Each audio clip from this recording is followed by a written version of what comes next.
이 쌍용 자동차가 생사의 기로에 놓인 가운데 마힌드라의 속내를 읽기 위한 정부의 고민이 깊어지고 있습니다. 대주주인 인도 마힌드라가 지난 4월 투자 철회를 공언한 데 이어서 새로운 투자자를 찾아 지분을 넘기게 했다며 또다시 압박에 나선 건데요. 고용 문제 등이 걸려 있는 만큼 우리 정부가 외면할 수 없다는 점을 노린 행보란 분석이 나옵니다. 진현진 기자가 보도합니다. 쌍용 자동차 지분 75%를 보유한 인도 마힌드라가 대주주 지위를 포기할 수 있다는 의지를 노골적으로 드러냈습니다. 지난 12일 파완고엔카 마힌드라 사장은 인도 현지 언론에 쌍용차는 새로운 투자자가 필요하다며 투자를 확보할 수 있을지 회사와 함께 살펴보고 있다고 밝혔습니다.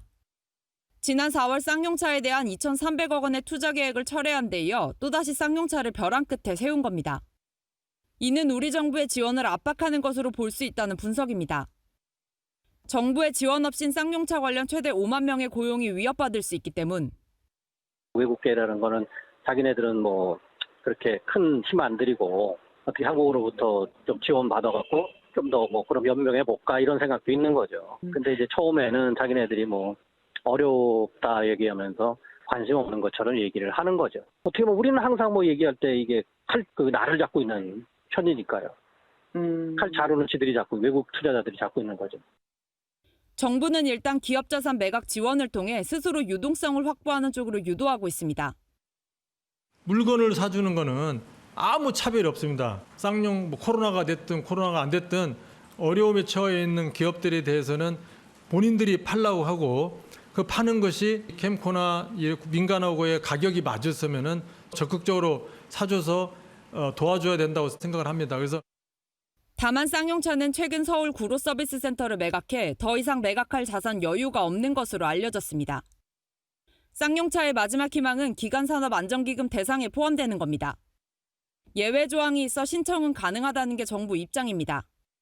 개별 아마 리셉션 조항으로 해서 뭐 가야 될 텐데 그거는 뭐 저희가 판단하는 게 아니라 기한기금 들어오면 일단 접수받고 심의위원회에서 결정을 하기 때문에. 지난 2004년 쌍용차가 중국 상하이차에 기술만 먹튀당한 상황이 또 벌어지는 것 아니냐는 우려도 나오지만 최근 쌍용차의 신차가 부재한 탓에 이견도 있습니다.